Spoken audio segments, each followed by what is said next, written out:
kaloku eli yure yethu yokugqibela apha enkqubeni njengoko kaloku sikuphathela zitshisa apha ekhaya. Sibambe ngazibini kaloku ngokuba uhleli nathi apha ekhaya Jikelele. Kusekuninzi ke esikuphathele kona, qiniseka wena mbukeli awugqushalazi. Kumnandi apha ekhaya Jikelele njengoko ubonile kaloku besinabaculi obathanda kunene. Mbukelekeleli ihora lokugcina ngci ohlelweni lwakho oluyintandokazi ekhaya Jikelele. Sesoshayisa ke nathi sihambe siyobona abantu, sishayeke nezindawo. Phela bangenile omani in kodwa we no money out bafikile ke benza amawazawaza. Zimfrakithi sonke ke i-weekend enkulu. Kodwa ngiyawasaba ama regrets azoba khona ngomsombuluko. Abanye ke sebethi yo kodwa kuba ngilaleli lento ebithi angingaqali noma nje ngihambe ngiyozula ngingakaqali ngegrocery. Kholosa ngiyezwa kuthiwa ke hayi uvele nje wanikwa i-surprise. Tada! Nayi i-surprise nangoku nje ndise overwhelmed unbelieve. Kuba why mna Nkosi yami? Why you? Yo master. If not you then who? Then where? Then why? Master P ulenzile usuku lwami. Ndiyabulela kakhulu, ndiyabulela kakhulu. Sihle kakhulu isithombe sakho. La uhlala lihleli apha Nkosi yami. Yo. Ayike mbukeli okwamanje ke njengoba sesingena nje ke ihoreni lethu lokugcina ake sibheke ke indaba ehamba phambili.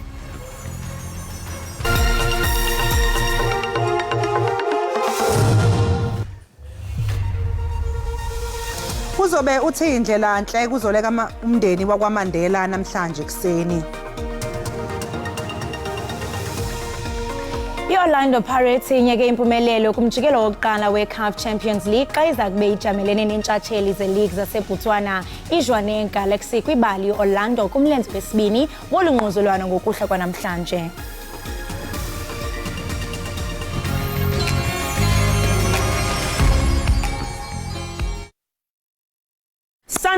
Sanbonani sekuphelile mntakamama. Igama lami ngingusisi, ubukele lona ke uhlelo Ekhaya Jikelele lapha beniphathele khona ezemidlalo nezindaba wemamgobhosi and entertainment, so please make sure that you do tune in.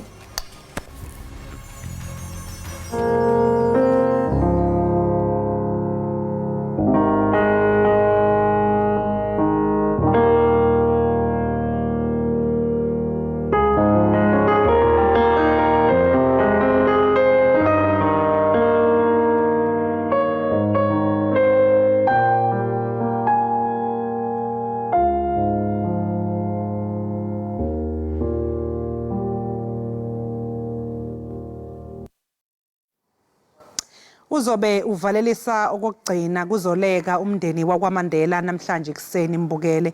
Uzoleka ubeseneminyaka ama-43 ubudala ke, ungumzukulu wesishoshovu somzabalazo noba umengameli wokuqala wentando yabantu Nelson Mandela kanye noWinnie Madikizela Mandela. Umndeni wakhe ke ubambe inkonzo yesikhumbuzo ngasese izolo eSoweto, kanti ke namhlanje ekseni ke mbukeli sibonile ke sesiphuma isidumbu lapha ekhaya eSoweto sesilibangise lapha eBryanston esontweni lapha kuzobanjelwa khona inkonzo eBryanston Methodist Church eBryanston.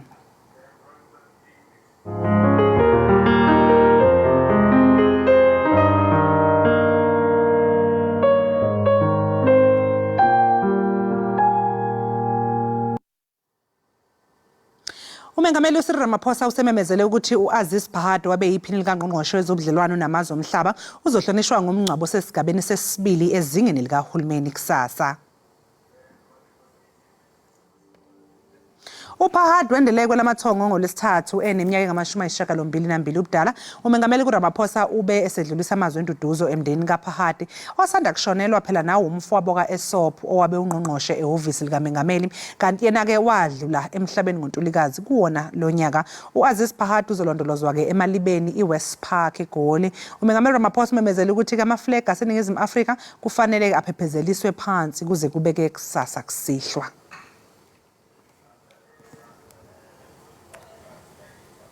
Isaphoko kwimiyalezo yovelwano emva kokusweleka kweqala lomzabalazo kunye noyisakuba ngusekela mphathiswa wezemicimbi yangaphandle uAziz Phahad. Wayelilungu lepalamente kwiminyaka ephakathi ko-1994 no-2008. Imibutho yezopolitiko imchaze njengendoda eyayizinikele kulwakhiwo lwesizwe, amalungelo oluntu kwakunye nokwenza noxolo kwihlabathi. Focus is saddened by the passing away of one of our veterans, Comrade Aziz Pahad, who served in this country by excellence.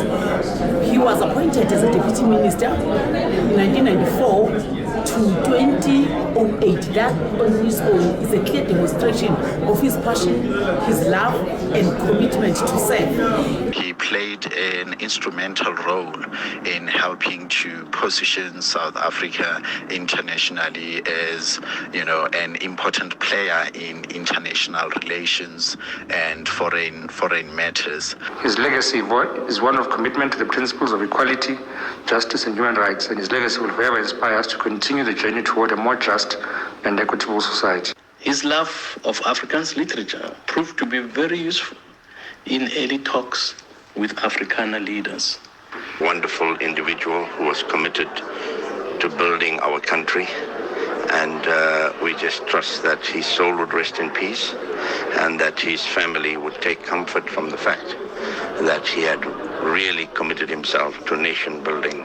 Despite being in the cycles of the Charterists, his broad-minded approach to issues and to every question raised made him a sociable person to hold discussions with. Comrade Aziz Pahar's commitment to the liberation project, his commitment to social justice, and his exhibition of high moral ethics distinguishes him from many of his comrades. Umongameli uCyril Ramaphosa ukwamkele ukuqalisa kwesigaba sesibini seprojekthi yamanzi yaseLesotho. Ebethetha ke kwisession yokumiselwa kwekomishoni kazwelonke emabini phakathi koMzantsi Afrika neLesotho. Ibichotshelwe nguye kunye nenkulumbuso yaseLesotho uSam Matekane ePitoli.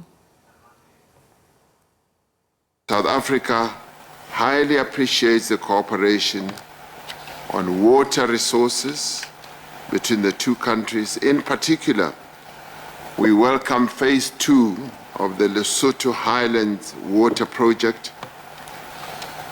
We welcome it because it is a vital development to enhance water security in the Gauteng province of South Africa and in other parts of South Africa as well. The Lesotho Highlands Water Project also contributes to job creation in Lesotho and the construction of new roads, infrastructure, bringing access to previously inaccessible areas that lie high in the beautiful mountains of Lesotho. I welcome the discussion intended to eventually come up with Lesotho, South Africa's specific migration model in terms of better managing migration between our two countries, in line with the special relationship and the unique geographical location of Lesotho. We were also very delighted that we were able to discuss some of the daily issues of concern around migration, study and work permits for our citizens, and do hope the remaining issues will be resolved in the coming months.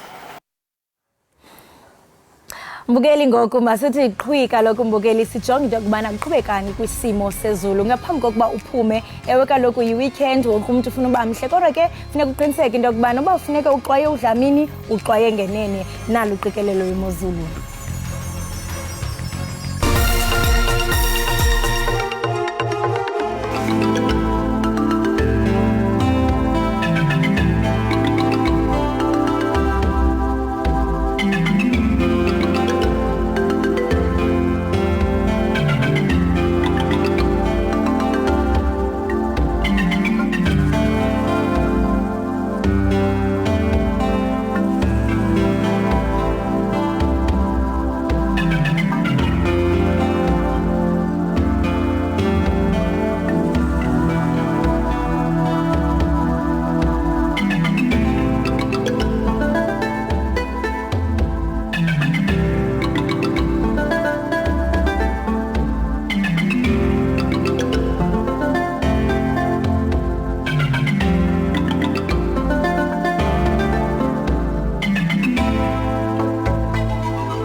Enkosi ngokuhlala nathi nisibukele apha ekhaya jikelele kwinkqubo ndaba yakho iqaqambisa ulwimi lwemveli uDTT. Ngoku ke singena kwisiqendu sezemidlalo.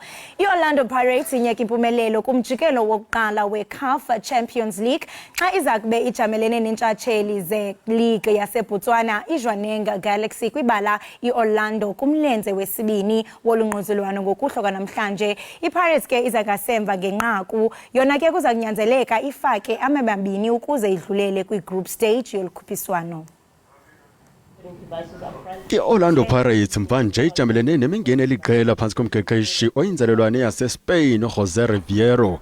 Mabhakani yatywatyushwe izihlandlo ezintathu zilandelelana ngaphandle kokuphendula ngenqaku. Kuqala bethwe izintshatsheli ze-League zaseBotswana iJwaneng Galaxy eGaborone kwintsuku ezintathu emva koko kwaxabulwa iMamelodi Sundowns. Kanti ke cawe iPirates ifakwe isibhaxo iStellenbosch FC kumlenze wesibini we-M10 8.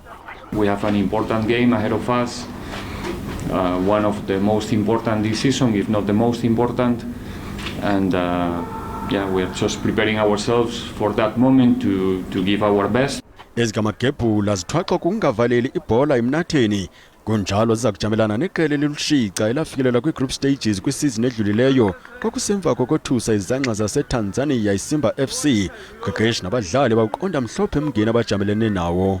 We need to win the game with 2 goals of advantage.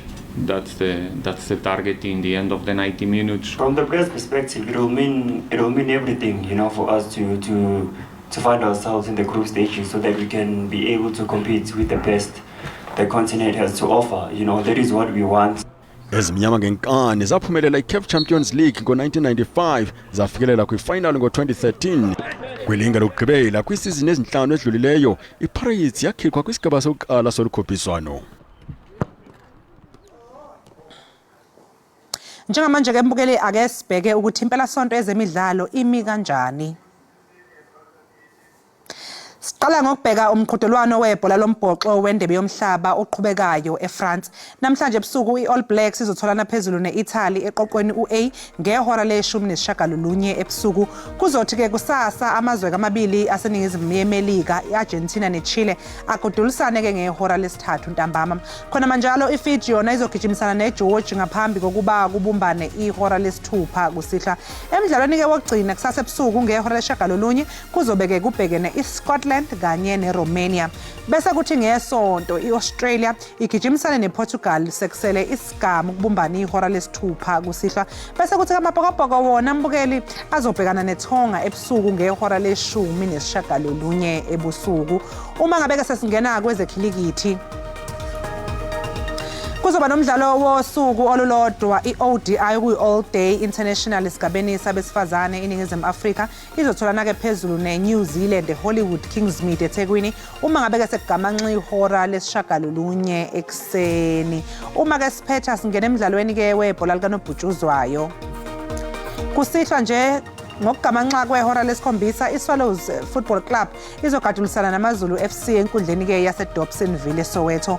Ngomgqibelo iCape Town City yona izotholana phezulu noMkhaya iCape Town Spurs enkundleni yaseKapa. Ngesikhathi esifanayo ligamanxa ihora lesi-5 ngokuthambama kwelanga enkundleni Old Peter Mokaba iPulukwane City yona izobhekana ke neRoyal AM. Uyabona mbukeli ngesonto iTS Galaxy izodlala neRichards Bay FC enkundleni yaseMbombela ntambama. Eminye ke imidlalo uzosakazelwa yona bukhoma eziteshini zethelevishini nasemsakazweni ye-SABC.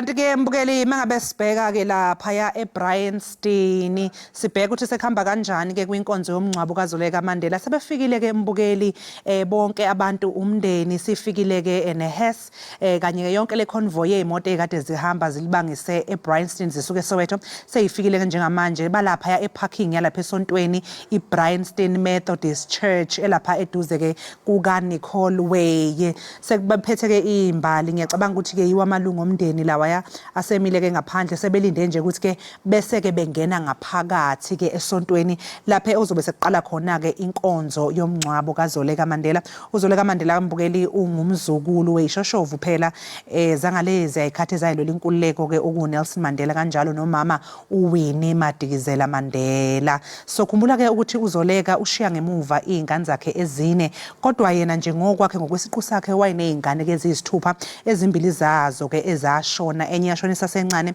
enye ke yaphangalala lapha ya engozini yemoto ibuya esikoleni. Njengamanje ke mbukeli ke sebemile ngaphandle ke sekulindwe nje ukuthi ke kungenwe ngaphakathi kwinkonzo yakhe ke lapho umndeni uzobe uzovalelisa kokugcina zikhona nezihlobo abangani kanjalo ke futhi kulindeleke ke namalungu kahulumeni ukuthi nawe ethamelo lomngcwabo kanjalo ke kakhulukazi ke namalungu eqembu eAfrican National Congress abazobe bezofihla ithambo lomzukulu womholi wabo umkhulu noma ubaba ke uNelson Mandela. Ulwile ke uZoleka Mandela elwisana nesifo somdlavuza esigcineke ngokuthi ke simnqobe.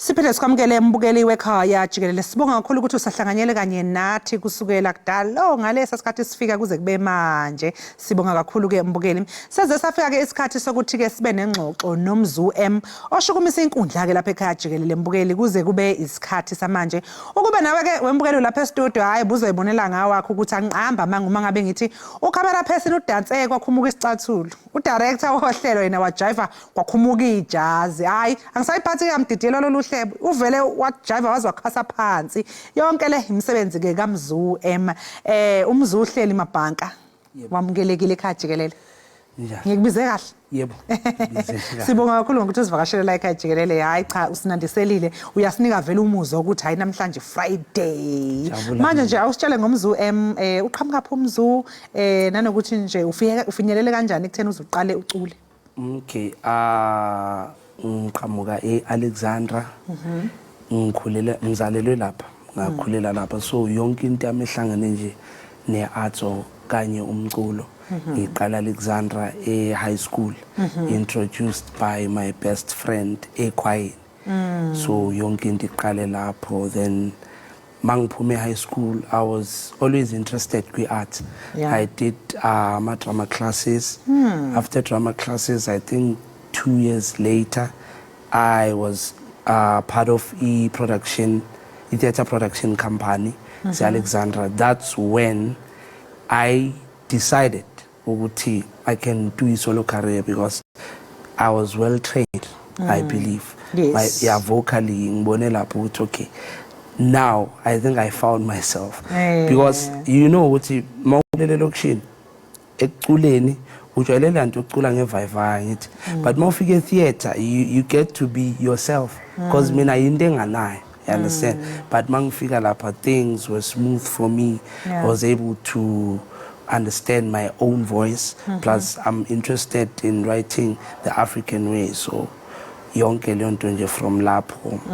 Manje umculo wakho ke lo wenza njengamanje ungawuchaza ngokuthi yipi genre nanokuthi udecide kanjani ukuthi which genre to choose? Eqinisweni angeke ngithi ngidecidile. Okay. What happened was I was introduced to a friend of mine about to Sean. One introduced her to Ichuo at the time, which was Jezik Disciples. Okay. Consisting of Mr. Jezik no Josiah. Yeah, so bengenza mina I would say Afro pop and R&B type of thing, yabo. But now because piano. Akolula, so amapiano enze izinto zabalula, yabo. So I did a song no Josiah no Tumelo Mr. Jezik. Which is Disciples. I was fortunate to my first songs I introduced to their first project. That's how I made it to amapiano. So from lapho azangisabile. Usabile move. Manje yini nje into ofisa ukuthi sikhumbule ngomculo wakho? Ukuthi it's an inspirational music. Yeah. Because ngibuye lokishini. Yes. So I need to be a good role model to laba basemva kwami. Intanga zami nalabo abafuna ukufinyelela la ngikhona. Yes. So kuko konke engibhalayo ngizama ngandlela zonke ukuthi kube into ebonakalayo. In as much as certain songs kuba izinto ze groove, but mostly has to be something with a message. Enomlayezo. So ungathini nje uma nawe ngoba usuphumelele wena mhlawumbe unazi inhlelo or ama plans or kukhona nje ukucabanga ukuthi njengoba na usho phela uzophume Alex mhlawumbe uthi nje uyafisa ukuthi yaboma usu right uthi give back to Alex mhlawumbe ubafake ngaphansi kwekhwapha lakhe abanye abasha nabasafika ukuthi bafikela ukhona. I think I mid-term goal yami le. Yabo that's my mid-term goal ukuthi mase ngachieve certain things ngikwazi ukuthi ngisayine nami abami ngizobanakekela because industry to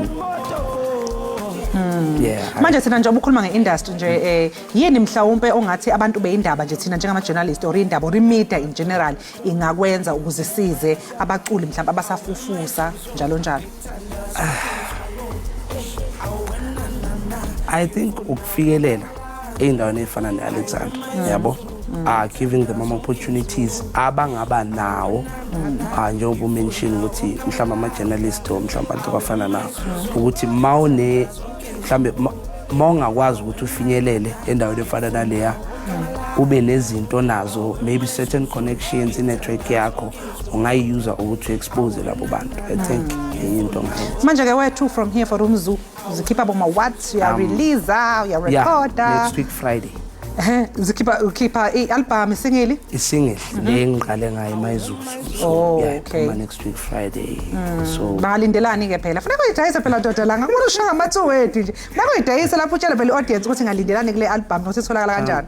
No isingle iyatholakala ku wonke ama DSPs next week Friday from next week midnight izobe khona ngizobe ngidrop ama visuals amaningi ba expecting a music video from the song. Oh wow, so thina si exclusive uqalela kuyiperforma lengoma yakho phela wayi-release. Oh wow, we are fortunate saze sanenhlanhla. Manje ngiyazi ukuthi awukakahambi usazosishafa futhi ngelinye iculo lokugcina. Yiliphi iculo ozosiculela noma ngabe sibuye iTon?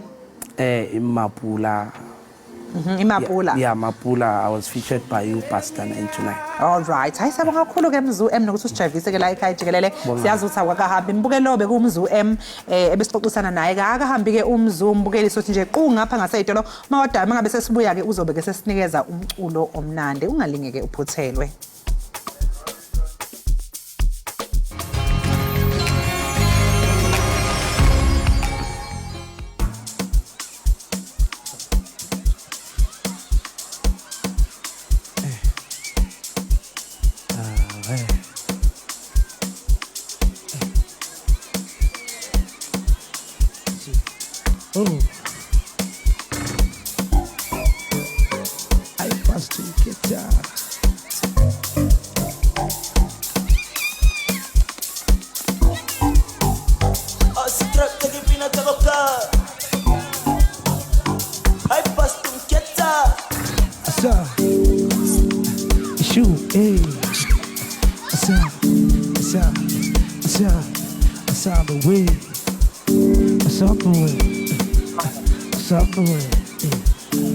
out the way. I say papa, zipa zumba, eshe. I say papa, zipa zumba, eshe. I say papa, zipa zumba, eshe. I say papa, zipa zumba, eshe. I say papa, zipa zumba, eshe. I say papa, zipa zumba. What's coming through? I can hear you. I say papa, zipa zumba, eshe. Yeah.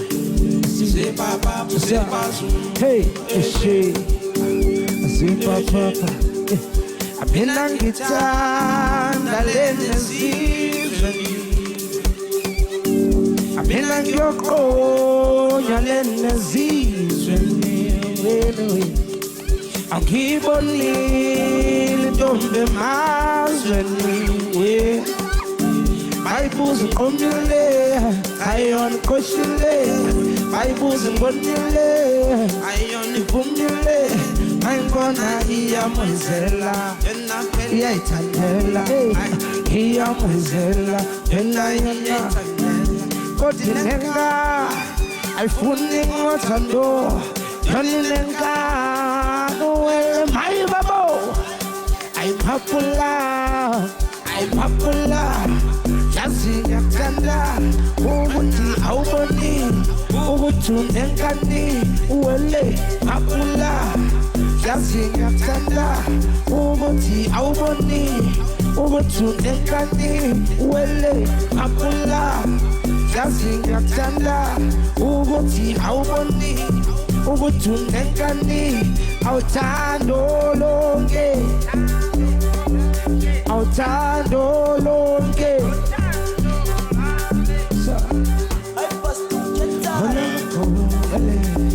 Thando lwami awungithi thando lonke. Awuthando lonke. Awungithi maphula. Awe maphula. Awe maphula. Awe maphula. Awe maphula. Awe maphula. Awe maphula. Maphula, oh yeah, mina ngithanda lenzizwe. Mina ngiyoqonya lenzizwe.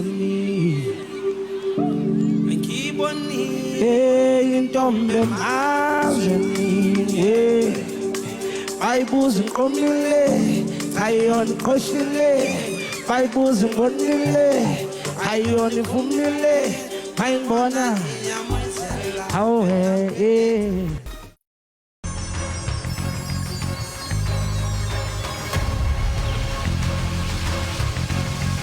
headlines. Siphinde sikwamukele-ke mbukeli lapha ekhaya jikelele. Sekuyileso sikhathi-ke sokuthi-ke sibheke ama-trends ku-x.com ukuthi kuphi okutrendayo. Sino-hashtag Zoleka, sibeke no-hashtag Safa. Ewe injalo kanye masijonge-ke ku-hashtag Zoleka phambukeli into yokubana yintoni eqhubekayo pha ku-x.com. Uyaqonda ukhumbule kaloku mbukeli into yokuba amalungu osapho, izihlobo kunye namagosa karhulumente aphakathi kwabo ke abanikeza imbeko kwitshantliziyo elaziwa ngokuba Zoleka Mandela kwinkonzo ke yesikhumbuzo. Lo wasetyhini ke nobeneminyaka engama-43 ubudala usweleke ngomvulo ebutsheni bale veki kokuhlwa emva kokulwa isifo somhlaza ixesha elide.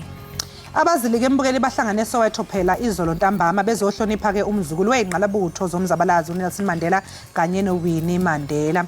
Isithombe-ke esihle sikazoleka Mandela kade sibekwe phakathi kwetende limhlophe emzini-ke wakwaMadikizela Mandela e-Orlando. Inkonzo-ke kumphelekezeli iyaqhubeka njengamanje laphaya eBryanston eMethodist Church, kanti-ke uzobekwa endlini yakhe yokugcina namuhla emathuneni aseBryanston. Ake sizwe ukuthi-ke ababukeli ku-x.com baphawule bathini. Ujoy Zelda uthi a life well lived. You were such a fighter. Death be not proud. Rest in power. Hashtag Zoleka Mandela. Uchioma Agwegbo naye uphawulile uthi rest in love and power with your babies and us ancestors. #Zoleka Mandela. May your legacy of peace, passion and positivity be sanctified and honored forever. Praying for cover for your babies and comfort for your family and loved ones. Uchioma ke uyasho ukuthi hawe ngathi angaphumula kahle uZoleka ukhulekela nje ke izingane zakhe ukuthi iduduzeke kanye nomndeni.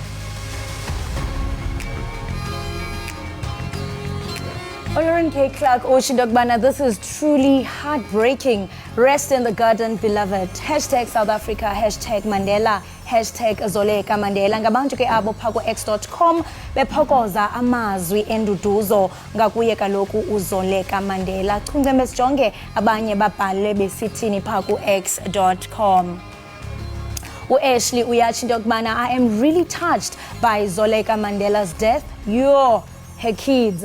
Qinisekile mbukeli sonke sithe sakuva eso sithongo sokuba ushile lumakade ahlabayo sabamba inhliziyo sathi abantwana bakhe. Ngabantu ke abo bephefumula mbukeli ngokusweleka kwakhe uZoleka Mandela. Chuncembe ke mbukeli sijonge enye i-hashtag yesibini phako x.com #safa nayo ihamba phambili. Kanti ke mbukeli umbutho webhola ekhatywayo eMzantsi Afrika iSAFA uthathe inyathelo ngokunqumamisa igosa lemidlalo. Sithetha ngabani na? Sithetha ngaye uLuxolo but ngenxa ke yesiganeko apho engakhange anike iKaizer Chiefs ipenalty kumdlalo wayo womlenze wesibini we-MTN 8 neMamelodi Sundowns komgqibelo odlulileyo. Uzokhumbula phela mbukeli ukuthi amakhosi akhishwe emqhudelwaneni we-top 8 ngemva kokushaywa ngamasandawana ngamagoli amabili kwelilodwa okholeleke ekutheni ke abambane ngamagoli amathathu kwamabili emlenzeni wesibili. Kanti ke uNompempe ufakwe ohlelweni lokuhlunyeleliswa kwezimilo azohlala ke amasonto amane. Ake sizwe ukuthi ke ababukeli baphawule bathini ku x.com mayelana nesidaba lolu. Uphilani uthi those who wanted him to be suspended, SAFA had granted their wishes. Sundowns will be playing MTN 8 final. It's a win-win situation. Uphilani ke uyasho ukuthi hayi kulabo ke bebefuna ukuthi ke axoshwe noma ukumiswa kwesikhashana ke lo Nompempe hayi ke sebekutholile lokho abekufuna kodwa ke iSundowns iyaqhubeka ke iya ku MTN 8 kusho ukuthi nje i-win-win situation le. Uazwi uthi he pockets thousands of rands from Mutsipe. He's suspended for only 1 month. Corrupt referees must stay away from sports. Jabona phana uyanyasha uthi noko man aba bangathi nje abekho semthethweni benza izinto zomgunyathi mabadlalele kude nezemidlalo. Usiphaza Shop Guru yena uthi good. These types of poor match officiating must never be allowed in our soccer. Teams must win fairly in the field and not with the referee's assistance. Usho khona ukuthi hayi into enhle ke leni ukuthi usazomiswa ke loya Nompempe impela amaqembu kufanele nje ukuthi awine nje ngobhaka ucace nje ukuthi umuntu uyiwinele yena ngendlela eclean ehlanzekile hayi ngokuthi ke awiniswe ukuthi usizwe ureferee. Unyanda uthi Luxolo but must never come back, otherwise our football will be like in Ghana where you win your games through referee. Hayi yabona mbukeli into yokubana sizimvo zabantu phako x.com naye unyanda uyatsho into yokubana uLuxolo but angaphinde abeke umcondo wakhe phako kwi-football, otherwise izawubona ifana nelizwe laseGhana.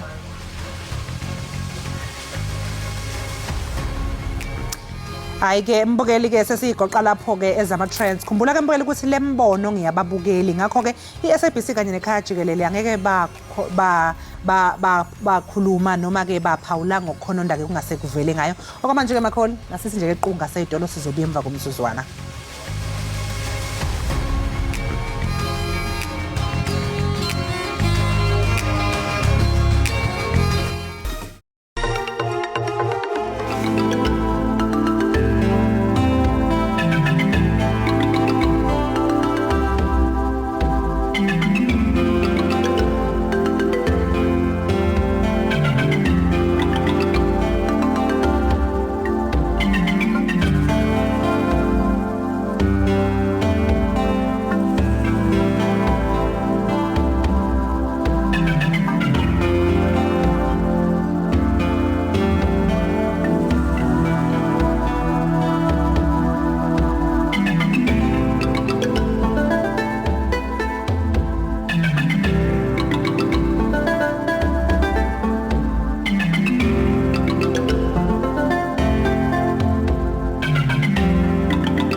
Ha, sasihle isithombe sikaMakholi madoda. Hawu usebenzile wemdwebi.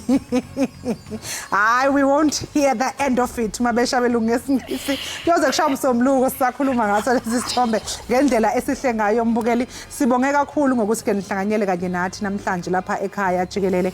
Khumbula ke mbukeli ukuthi lapha ekhaya Jikelele sikhona njalo kusukela ngomsombuluko kuya ngolesihlanu ngehora lesithupha ekseni kuya ku9 am la ku DTT mbukeli. So wenze nje isiqiniseko sokuthi ke awuphuthelwa. Sikuphathela ke iindaba ezisuke zinohlonze ngalelo langa sikuphathele ezemidlalo. Isimo sezulu ngoba naso sibalekile phela mbukeli ngoba sazi ukuthi usukuvuka ekseni udinga ukwazi ukuthi ngaphambi kokuthi uphume emsebenzini ikuphi ke okufanele ukuthi ukugqoke ngabe kume kanjani ke lapha ngaphandle esimweni sezulu. Siphinde futhi sibe nezivakashi ke ezifika zizosivakashela ka ezifana noMzu nje labakade besijayivisa namhlanje kulezi insuku nje kuleli viki njengoba kuyi Heritage Month besinabashayela umculo kaMaskandi ebebeshaya iginci. Osinokhuluma amathekile khona. Hayi ndonwabile.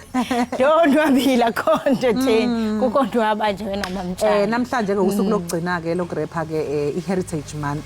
Sixoxile sizamile impela ekhaya Jikelele siyayiqhenya ngokuthi nje icontent yethu yonke indaba ebesikuphathele zona beyiyamene neindaba ezingokufundiswa ngesintu sethu nangamasiko ethu. Njalo kanye nokuba wena siyayiqukumbela kodwa ke awukwazi into bana uqukumbele ubuwena bohlala bukhona unxibe impahla ungazinxibanga uzithuthe emZulu uzithuthe emXhosa uzithuthe emSuthu uzidle ngobuwena kwaye ke siyathanda into kubana sinikhuthaza into kubana nibuyele nasemaxhantini niyocela nicamagushe zivume izihlwele njenginonkanye ezikalubisi madle ngothi mazivuma mshukumo zonda ngezakhe siqola siqonqotha ngolohlobo sithi nibe nempela veki emnandi kodwa ke asinishino dwa unxangile uMzu yes abashe nisale kahle.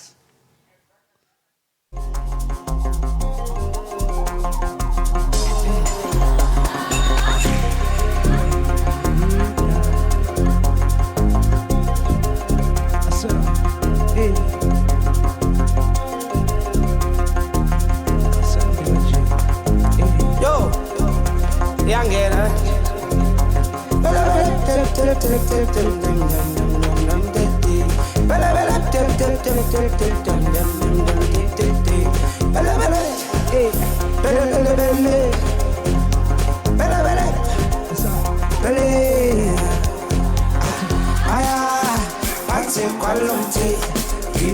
Izintombi zifuna thina khawuleza mhlobo wami phansi kwalomthi ngibona izintombi zifuna thina khawuleza mhlobo wami uthi hawunayo intombi hawunayo intombi hey hawunayo intombi khawuleza mhlobo wami hawunayo intombi hawunayo intombi hawunayo intombi. And this one the number 10. And this one the number 10. Hey boy, and this one the number 10. Oh yeah, this one the number 10. And this one the number 10. Oh yeah, this one the number 10.